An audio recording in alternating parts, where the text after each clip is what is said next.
have patient compassion. Bureau Report, DT News, Shillong. Mawphrow village reached a significant milestone today in its dedication to supporting local pineapple farmers with the inauguration of its maiden pineapple processing unit and stockyard.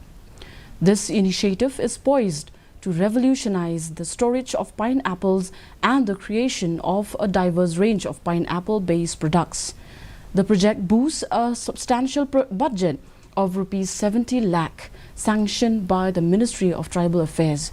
The management of this pioneer processing unit has been entrusted to the Mawphrow Village Committee, administered by a village organization comprising of 10 self-help groups. The processing unit was inaugurated by Nongpo MLA Meral Bon's aim.